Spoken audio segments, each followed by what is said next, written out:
بسم اللہ الرحمن الرحیم الحمد للہ رب العالمین والعاقبۃ للمتقین والصلاۃ والسلام علی خیر الانبیاء والمرسلین۔ السلام علیکم ورحمۃ اللہ وبرکاتہ۔ ناظرین کرام، آج ہم ایک ایسے موضوع پر تبادلہ خیال کرنے کے لیے آپ کی خدمات میں حاضر ہوئے ہیں، جو ایک اہم ترین موضوع ہے۔ ہمارے ہاں اللہ رب العالمین کی طرف سے عائد ہونے والی ذمہ داریوں کو، فرض کی جانے والی عبادات کو ایک مشینی انداز میں ادا کرنے کی کوشش کی جاتی ہے۔ اگرچہ میں جانتا ہوں کہ جب انسان بچہ ہوتا ہے، اس کے والدین اس کی انگلی پکڑ کر اسے مسجد میں لے کر آتے ہیں، نماز کی تلقین کرتے ہیں۔ کوئی بچی یا کوئی بچہ اپنے والدین کو یا اپنے بڑے بھائی اور بہن کو قرآن کریم پڑھتا دیکھ کر وہ نہیں جان رہا ہوتا، لیکن پھر بھی وہ ہلتا ہے، آواز نکالتا ہے۔ اور چھوٹے چھوٹے بچے اور بچیاں نماز میں کھڑے ہو کر بغیر کچھ پڑھے ہوئے بھی اپنے والدین کو یا اساتذہ کو یا بڑے بھائی بہن کو دیکھتے ہوئے اپنے لب ہلاتے ہیں، اور آہستہ آہستہ یہ عادت بنتی چلی جاتی ہے۔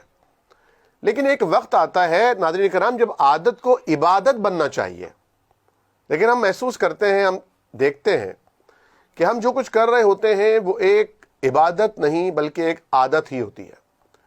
اور ہم نماز پڑھ رہے ہیں، ہمیں نہیں معلوم کیا پڑھ رہے ہیں، رکوع ہے، سجود ہے، نماز ہو گئی۔ ہم قرآن کریم کی تلاوت بھی کر رہے ہیں، برسا برس سے ہمیں معلوم ہی نہیں کہ ہم کیا پڑھ رہے ہیں، ان کے معنی کیا ہیں، قرآن کا مطلوب کیا ہے، قرآن ہم سے چاہتا کیا ہے، اللہ تعالیٰ کے احکامات کیا ہیں۔ ہم روزہ بھی رکھتے ہیں، تو ہم نے کیا روزے کا مقصد محض بھوکا اور پیاسا رہنا سمجھا ہے؟ کیا صبح کو خوب ڈٹ کر سحری کر لینا، درمیانی عرصہ کھانے اور پینے سے باز رہنا، اور افطار کے وقت، غروب آفتاب کے وقت مغرب کی اذان سنتے ہی خوب ڈٹ کر کھا پی لینا، اس کا نام روزہ ہے؟ ناظرین کرام، یاد رکھیے، انسان جسے ہم انسان کہتے ہیں یہ دو چیزوں سے مل کر بنا ہے، ایک روح ہے اور ایک جسم ہے۔ روح مادی نہیں ہے، جسم مادی ہے۔ جسم زمین سے بنا ہے، مٹی سے بنا ہے، تو اس کی غذا بھی اللہ نے زمین میں رکھی ہے۔ ہم مٹی سے پیدا ہونے والی اجناس، اس درختوں پہ لگنے والے پھل، ہم زمین ہی کی خوراک کھا کر پل کر افزائش نسل سے پیدا ہونے والے جانوروں کا، مویشیوں کا دودھ بھی پیتے ہیں اور ان کا گوشت بھی کھاتے ہیں۔ اس سے ہماری جسم کی ضرورت پوری ہوتی ہے۔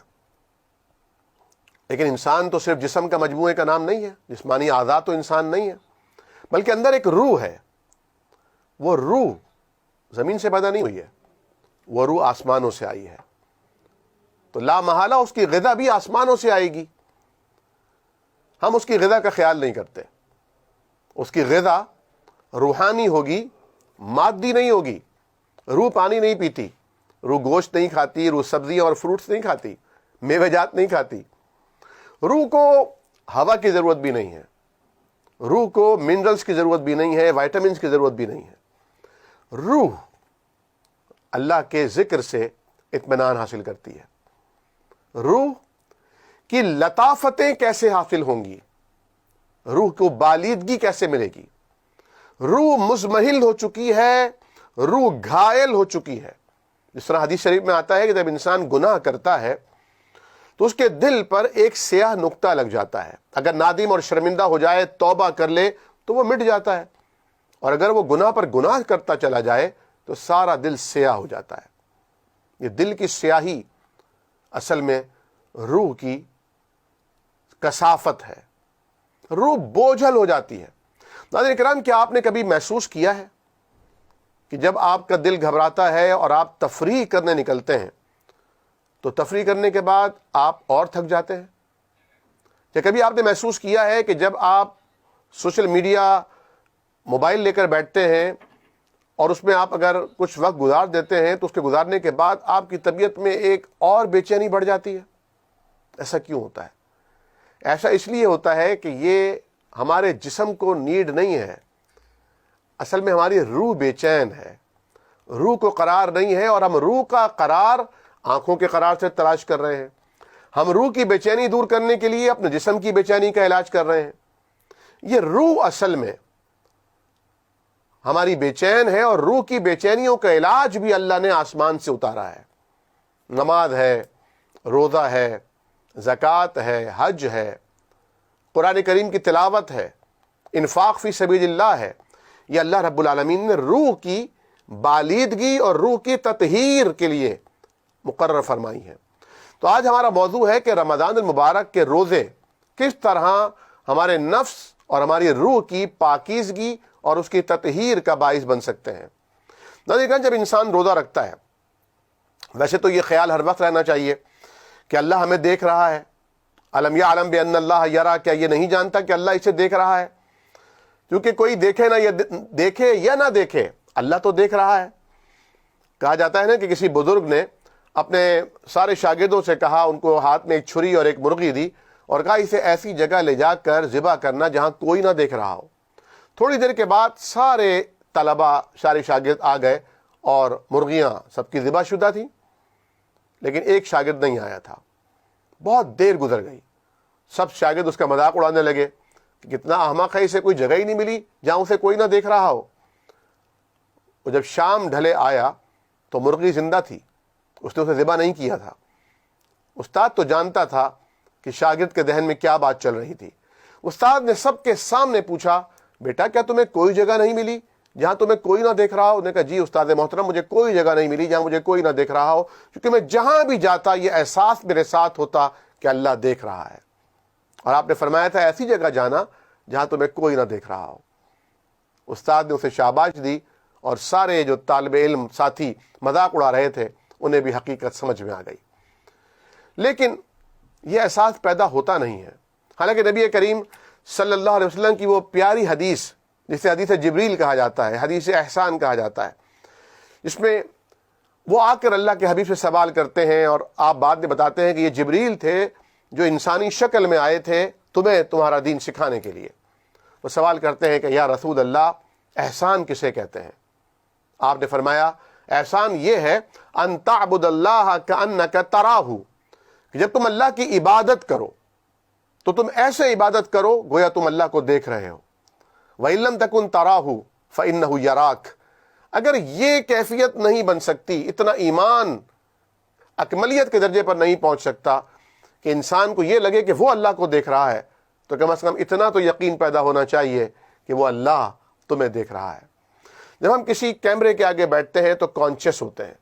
جب ہم کسی اعلیٰ ترین عہدیدار کے پاس، کسی حکومتی اعلیٰ ترین وزیر کی خدمت میں جاتے ہیں، کسی افسر کے پاس جاتے ہیں، باس کے پاس جاتے ہیں، تو ہم کانشیسنس کے ساتھ کھڑے ہوتے ہیں کیونکہ ہم اس کے سامنے ہوتے ہیں. ناظرین کرام، انسان نماز میں ہو یا غیر نماز میں، وہ اپنے رب کے سامنے ہے، وہ اپنے رب کا غلام ہے. اس کے رب نے اسے جو احکامات دیے ہیں وہ اس نے نافذ کرنے ہیں. وہ خلوت میں ہو یا جلوت میں، وہ سب کے سامنے ہو یا تنہائی میں، وہ سب سے چھپ سکتا ہے، اللہ سے نہیں چھپ سکتا. وہ لوگوں کو دھوکہ دے سکتا ہے، اللہ کو دھوکہ نہیں دے سکتا.